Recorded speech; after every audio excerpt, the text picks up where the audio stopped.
Lanjut kajian kitab kitab Al-Qawaidul Asasiyah fi Usulil Fiqhi. Bismillahirrahmanirrahim. Babu Usulil Fiqhi.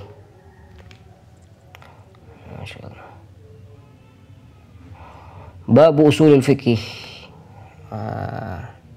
Pen saya mati ini.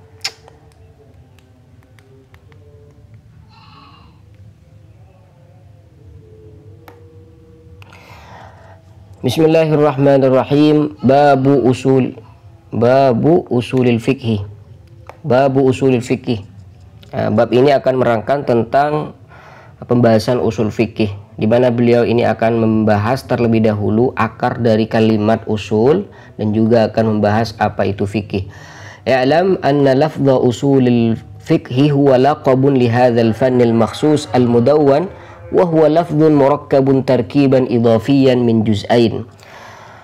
Perlu kita ketahui sebelumnya bahwasanya nama usul fikih, lafadz usul fikih ini adalah nama pada fan, ya, pada satu disiplin ilmu, yaitu ilmu usul fikih. Jadi ilmu usul fikih itu gampangnya adalah ilmu yang menerangkan tata cara menggali hukum secara langsung dari Al-Quran dan hadis Nabi Shallallahu Alaihi Wasallam. Tapi itu tidak bisa dilakukan oleh semua orang. Hanya orang-orang tertentu yang bisa melakukan itu. Nah, orang-orang tertentu tersebut itu yang dikenal dengan mujtahidin atau mujtahidin mutlak. Jadi bukan sembarangan orang bisa menggali hukum secara langsung dari Al-Quran dan hadis.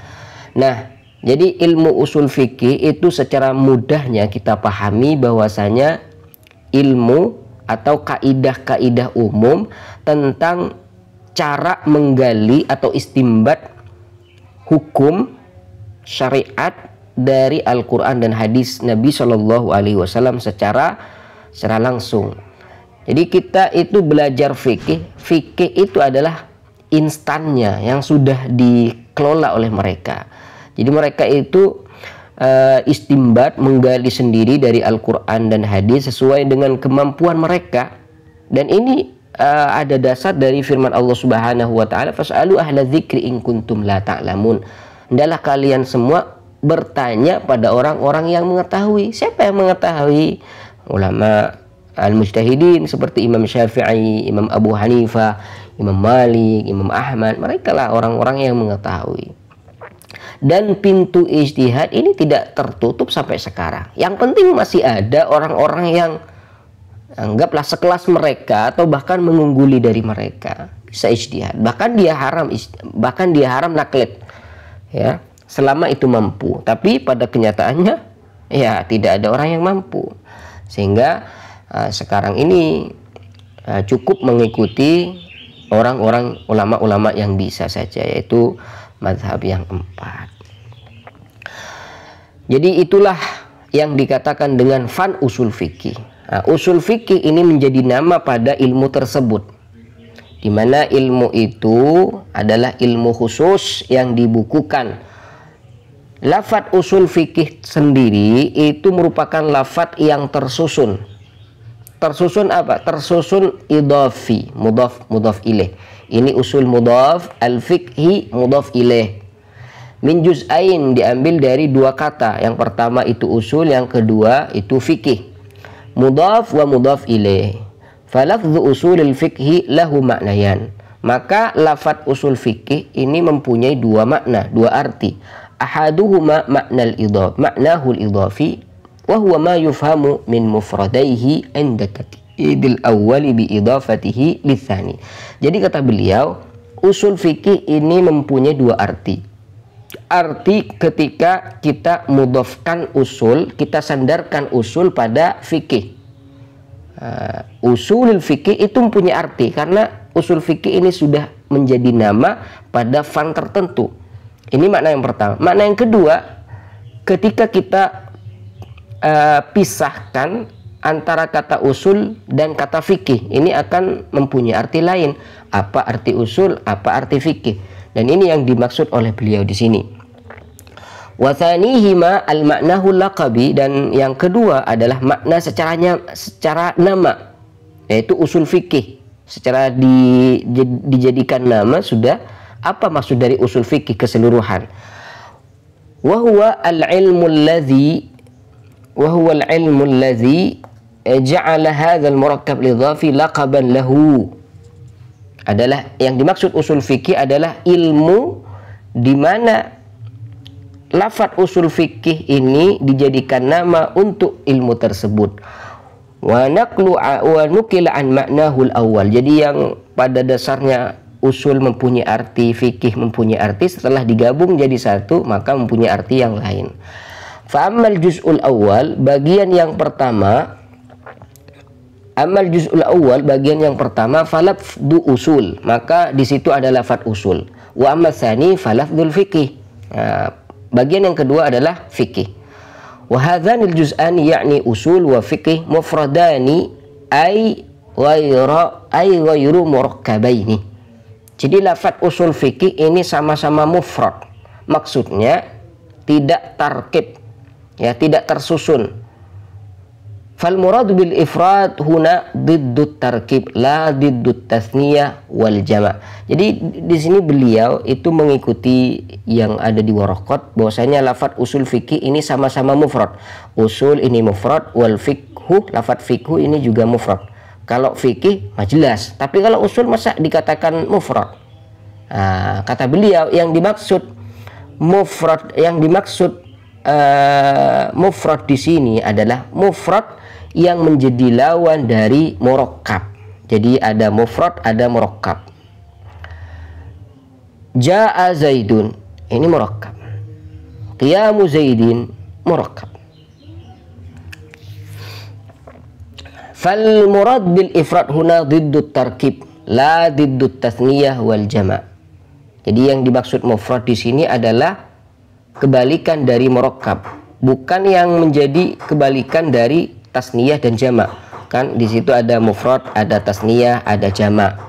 Ya, rajulun mufrad, rajulaini tasniyah, rijalun jama'. Nah, di sini karena lafadz usul ini kata beliau itu mufrad. Masa usul itu mufrad? Bukannya jama' ini? Iya.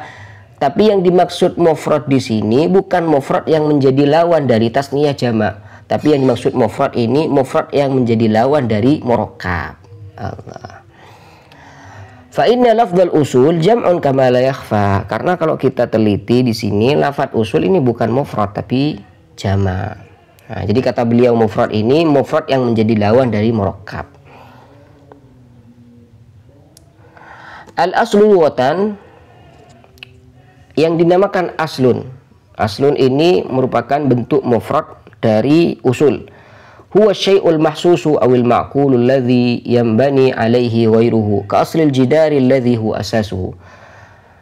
Apabila kita perhatikan lafadz asal, yang dikatakan aslun adalah sesuatu di mana sesuatu lain dibangun di atasnya. Baik itu sesuatu tersebut merupakan sesuatu yang bisa dilihat dengan panca indera ataupun yang tidak.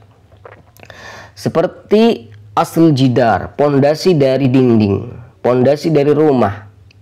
Yang merupakan pondasi rumah tersebut itu namanya aslun. Bagian yang ada di atas itu namanya far'un. Wal far'u huwa syai'ul ladzi yubna ala ghairihi ka furu'i syajarati li usuliha wa furu'il fiqhi li usulihi. Jadi fara' itu adalah bagian yang ada di atas usul. Sama seperti pohon itu berdiri di atas akarnya, maka akarnya itu namanya aslun. Yang bagian atas itu namanya far'un. Nah, perumpamaannya seperti ini. Kalau misalkan kita melihat dalam pengambilan hukum syariat, di kaidah usul fikih itu dikatakan bahwasanya hadis Nabi SAW itu hujjah. Bahwasanya hadis Nabi SAW itu bisa dijadikan dalil. Di situ ada hadis Nabi SAW, innamal a'malu binniyat. Sungguhnya amal perbuatan itu sahnya harus dengan niat. Kalau kita melihat wudhu, wudhu ini adalah bagian dari amal, bagian dari pekerjaan.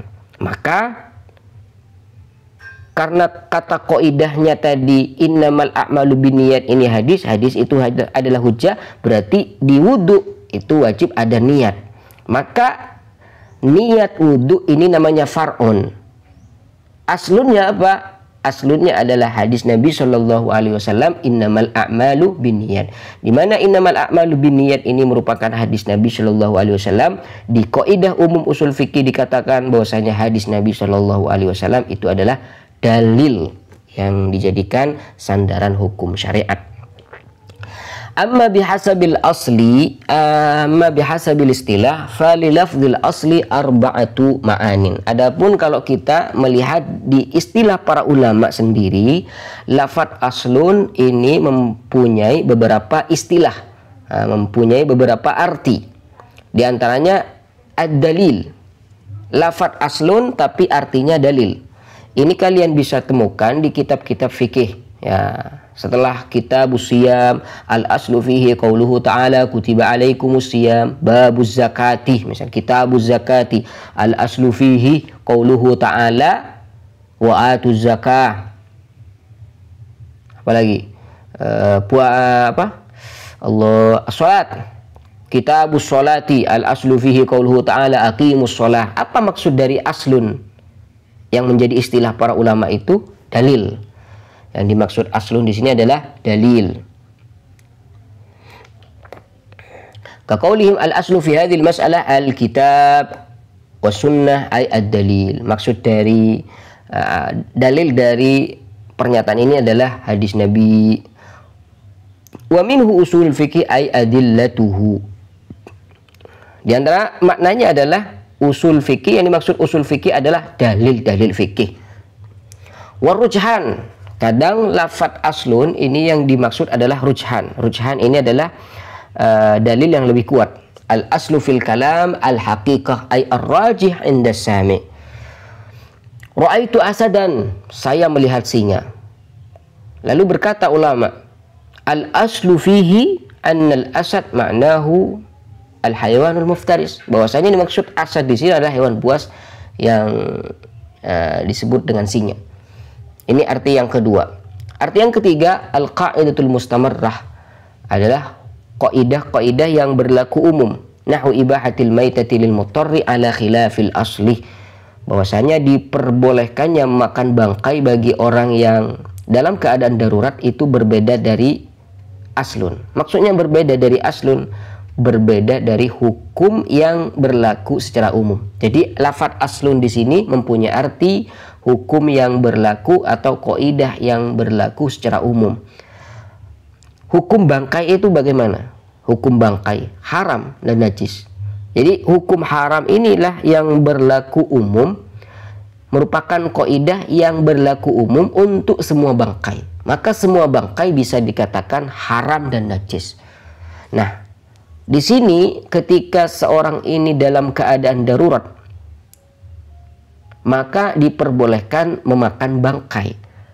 Sehingga dari sini ulama berkata, wa ibahatul akli lil maitah wa ibahatu aklil maitah lil muttar, diperbolehkannya makan bangkai bagi orang yang dalam keadaan darurat, itu kata mereka ala khilafil asli, berbeda dari asal. Maksud berbeda dari asal apa? Apa arti asal di sini?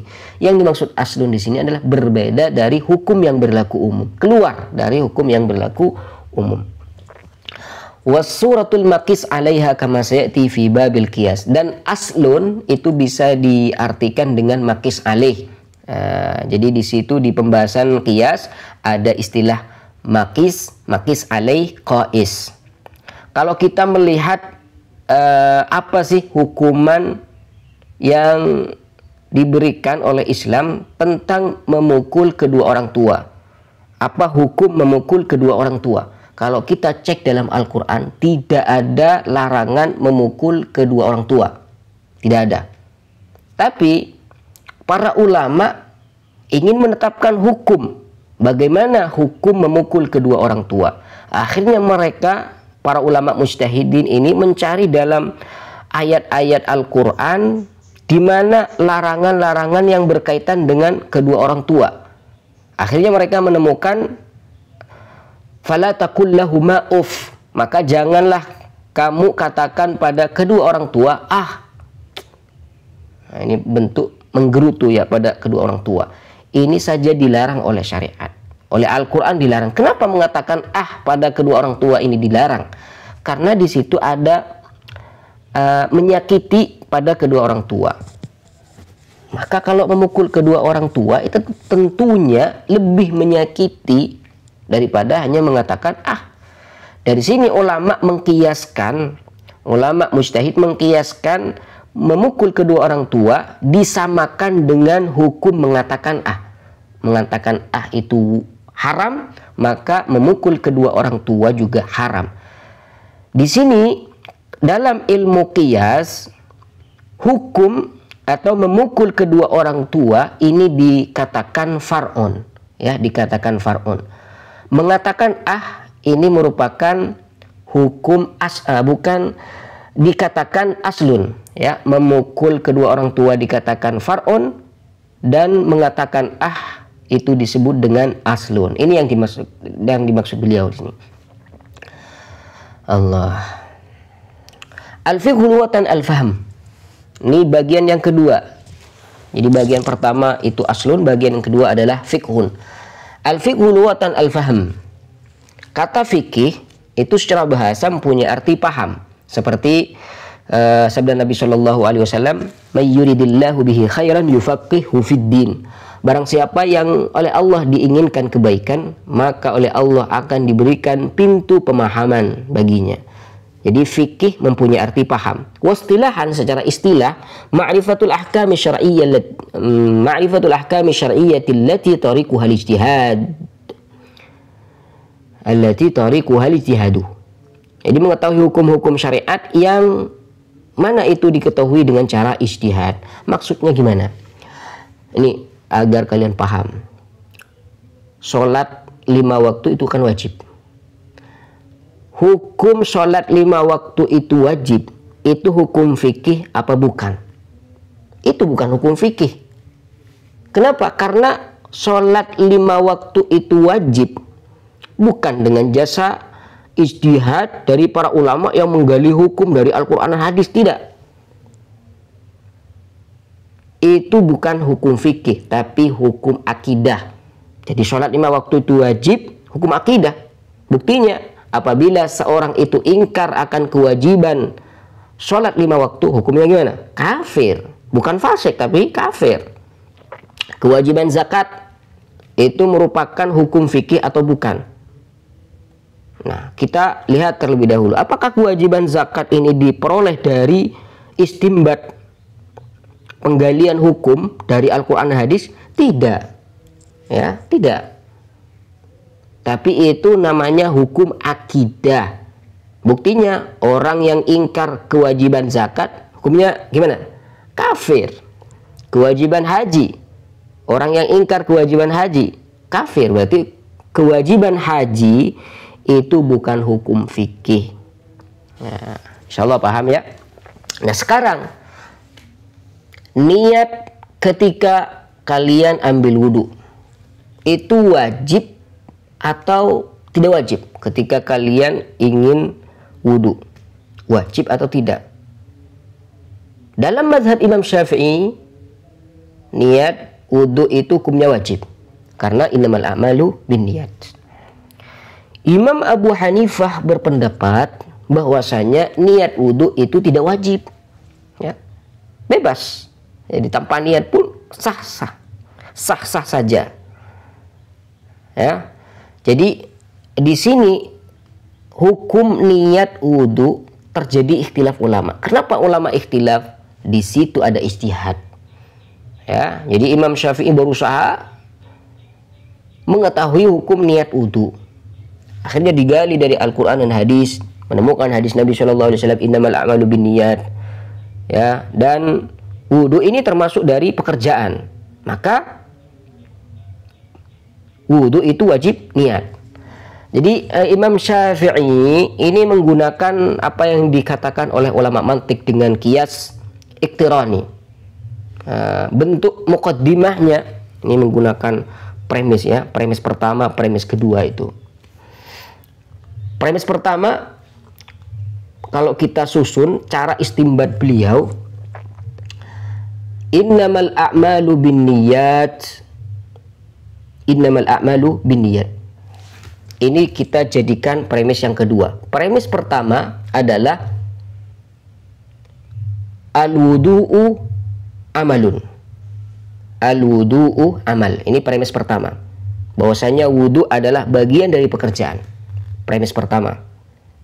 Dan ini kata ulama mantik harus diyakini. Yakin nggak wudu ini merupakan pekerjaan? Yakinlah. Premis pertama sudah diyakini akan kebenarannya. Premis kedua, innamal a'malu binniyat. Ini sesuai dengan kata Nabi SAW. Semua pekerjaan itu sahnya dengan niat. Diambil dari dua premis ini, apa konklusinya nanti? Apa hasilnya? Apa natijahnya? Berarti al-wudu'u fihi niyah. Wudu itu wajib niat karena wudu adalah bagian dari pekerjaan. Nah, cara seperti inilah yang digunakan oleh Imam Syafi'i ketika istimbat menggali hukum dari Al-Quran dan hadis Nabi Sallallahu Alaihi Wasallam. Tentunya bukan hanya menggabungkan antara premis 1 dan 2, tapi ada banyak cara-cara yang dilakukan oleh mazhab Imam Syafi'i. Fa kharaja bidzalik. Dari ini kita bisa paham bahwasanya hukum fikih itu berlaku pada hukum-hukum yang ada ijtihad, ya. Yang dikatakan fikih itu adalah hukum-hukum syariat yang proses pengambilan hukumnya itu diperoleh dari ijtihad para ulama. Fa kharaja bidzalika, maka keluar dari itu artinya tidak dikatakan hukum fikih al-ahkamul aqliyah, hukum akal. Seperti apa? Kal ilmi bi anna al-wahida nisful itsnain. Dua, ya, ini ada dua. Satu berarti kan separuh dari dua. Satu separuh dari dua. Satu tambah satu berapa? Dua, kan gitu. Itu namanya hukum fikih atau bukan? Ya bukan hukum fikih, itu namanya hukum akal. Wal hissiyah, dan yang bisa diketahui dengan panca indera. Kal ilmi bi anna an-nara muhriqah. Seperti kita tahu nih bahwasanya api itu dapat membakar. Api dapat membakar atau tidak? Iya, api itu dapat membakar. Nah, pengetahuan kalian bahwasanya api itu dapat membakar itu hukum fikih atau tidak? Ya bukan hukum fikih, itu namanya hukum hissi. Al-ahkam al-hissiyah. Es itu dingin atau panas? Tentunya kalian akan menjawab bahwasanya es itu adalah dingin. Nah, pengetahuan kalian akan dinginnya es itu hukum fikih atau bukan? Ya bukanlah, itu namanya hukum hiss. Ya, wal qat'iyah, dan juga keluar dari hukum fikih itu adalah hukum pasti yang sudah maklumun minad dini bid-darurah. Sudah diketahui oleh orang yang beragama. Kal ilmi bi anna Allah wahid. Seperti kita mengetahui bahwasanya Allah itu Maha Esa. Apakah pengetahuan kita bahwasanya Allah itu Maha Esa hukum fikih? Ya bukan. Itu namanya hukum qat'i, hukum akidah, hukum ta'qidi yang berkaitan dengan keesaan Allah Subhanahu wa taala. Wa anna salawatil khamsa wajibatun. Kita tahu bahwasanya sholat 5 waktu itu wajib. Apakah wajibnya sholat 5 waktu ini dikatakan hukum fikih? Ya tidak. Itu namanya hukum akidah. Buktinya apabila ada yang ingkar akan sholat 5 waktu itu wajib, itu namanya apa? Namanya kafir. Falaisal ilmu bihadhihi thalathati yusamma fiqhan fil istilah. Maka semua yang tadi disebutkan itu bukan dikatakan fikih secara istilah para ulama. Allahumma shalli ala sayyidina. Al-hukmu huwa khitabullah ta'ala al-muta'alliq bi fi'l al-mukallaf min haitsu taklifuhu. Setelah kita mengetahui bahwasanya tadi yang dikatakan hukum fikih adalah hukum-hukum syariah yang berkaitan prosesnya dengan cara ijtihad para ulama.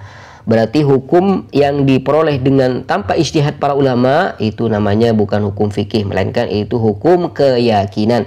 Seperti kewajiban sholat, puasa, zakat, atau rukun Islam yang 5 itu semuanya bukan hukum fikih, tapi itu namanya hukum akidah. Barang siapa yang ingkar dari salah satu yang 5 itu hukumnya kafir. Kenapa kok kafir? Karena ini berkaitan dengan akidah, keyakinan. Wa yata'allaqu bil hukmi sab'atu asya. Ada 7 perkara yang berkaitan dengan hukum, yaitu al wajib wal mandub, ya, wajib, sunnah, mubah, makruh, wal haram, was sahih wal fasid, was sahihul masyhur berhenti nih di sini.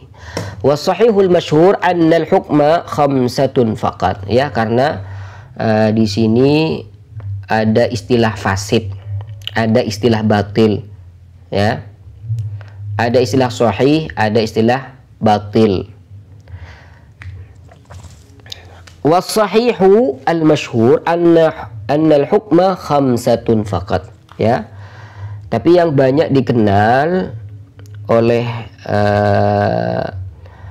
orang-orang yang mencari ilmu itu bahwasanya hukum itu hanya ada berapa nih? Ada 5, ya. Wajib, sunnah, mubah, makruh, haram. Ya, seperti itu. Nah, untuk sahih dan fasid ini kenapa kok masih diikutkan? Ini mungkin tujuan beliau diikutkan karena sahih dan fasid ini termasuk hukum wad'i.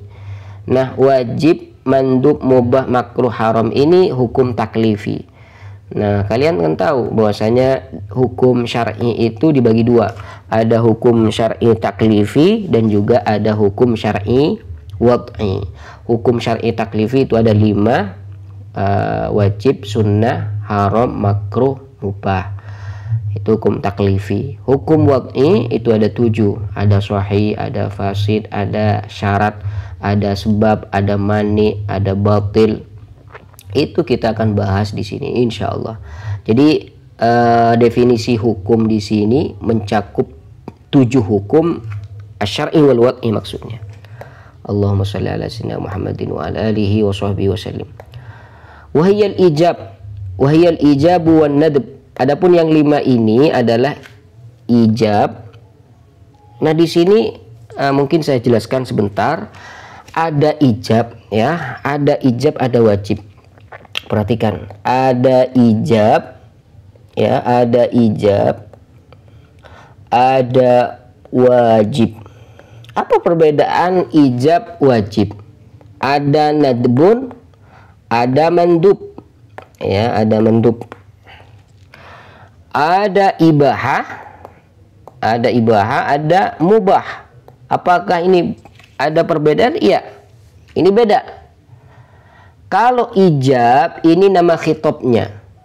Ini kan Allah Subhanahu wa taala mewajibkan kita nih salat, ya. Kata Allah, aqimus shalah. Jadi kata Allah Subhanahu wa taala aqimus shalah, ini adalah khitab Allah pada kita semua orang-orang mukallaf. Sehingga kita ini diwajibkan untuk melaksanakan sholat. Nah, khitab Allah demikian ini itu dikatakan ijab. Dari ijab itu kita akan merespon sebagai orang mukallaf, kita akan merespon tuntutan dari Allah Subhanahu wa taala sehingga kita akan melaksanakan sholat nantinya. Nah, pelaksanaan sholat kita itu dikatakan wajib. Berarti wajib ini bukan nama khitab. Wajib ini adalah nama pekerjaan mukallaf. Nanti kita akan lebih jelas lagi memahami ini. Karena wajib itu secara definisi adalah ma yuthabu ala fi'lihi wa yu'aqabu ala tarki. Jadi yang dimaksud ma yuthabu ala fi'lihi, yang mendapatkan pahala orang ketika mengerjakannya. Itu berkaitan dengan pekerjaan. Adapun ijab ini definisinya lain.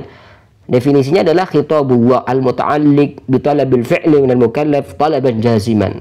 Itu definisinya. Jadi ijab adalah khitab Allah yang menuntut seseorang untuk mengerjakan suatu pekerjaan dengan tuntutan yang wajib dilaksanakan, dikerjakan. Dan ini bisa berlaku juga pada nadbun. Jadi nadbun ini nama khitab. Nama pekerjaan mukallaf nantinya mandub. Ibahah ini nama khitab. Nama pekerjaan mukallaf nantinya mubah. Apalagi karoha. Karoha ini nama khitab. Nama pekerjaan mukallaf itu makruh. Apalagi tahrim itu nama khitab. Nama pekerjaan mukallafnya haram.